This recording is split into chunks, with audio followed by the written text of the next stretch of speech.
Now I'm going to demonstrate a tone assessment for the upper extremity. So when assessing tone, remember you start with slow motion first, one to get a sense of range of motion as well as you're testing for rigidity, and then you do this quick movement to test to see if there's resistance to fast movement, and that would be hypertonicity or spasticity.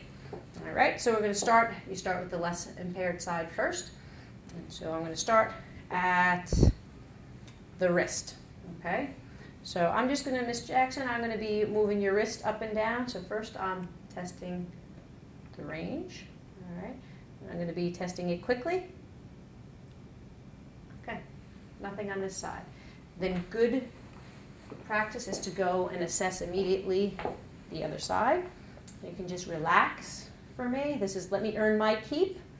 All right, I'm just going to be moving. I'm checking for muscle stiffness at end range. Everything is fine here. I'm going to move fast. And there is no hypertonicity there.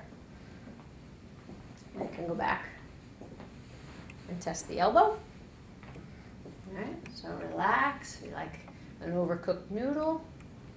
So we're going up. This is slow, checking for rigidity. And then quick. Ooh. Quick. Nothing there. Quick. Perfect. Okay. Back. All right, relax, relax. Really has to be a passive test. Oftentimes patients start moving with you. You're moving them slowly and they start to move. If it's an active test, you're not going to get an accurate assessment. So you make sure it's nice and relaxed. And then go fast. And that's intact as well. For the shoulder, there's multiple planes of motion. So there's flexion as well as extension. There's internal rotation, external rotation. Be very careful when doing those. I rarely test horizontal AB and abduction. So I've done them all slowly. I got an assessment of their range. And so I'm now going to move fast to flexion, fast into extension. I don't need to take the arm all the way into full extension. If there's hypertonicity, you're going to feel it catch before the elbow meets the bed or the mat table in this case. And then looking at internal and external rotation, I like to do it more, not at 90 degrees here, less likely to injure the person, I think. Then I go fast, nothing there, excellent. And like I said, I rarely do horizontal AB and adduction, or AB and adduction, but there's fast. And for this side would be the same.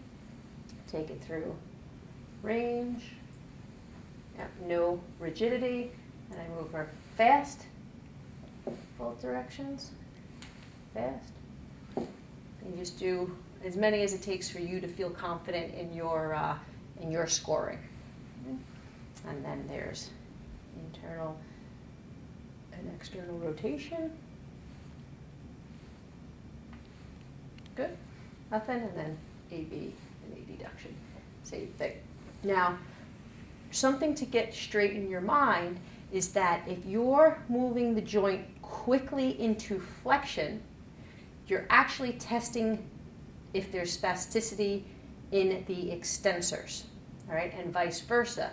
If I'm moving it quickly into extension and it catches, it would be a test of the flexors. So make sure when you're documenting, you know what you're documenting, that there was, if you find spasticity, you know that you measure it on the modified Ashworth scale. So if there was a catch and release, know that that would be a 1+ on the modified Ashworth scale, and if it happened during elbow extension, that would be in the elbow flexors.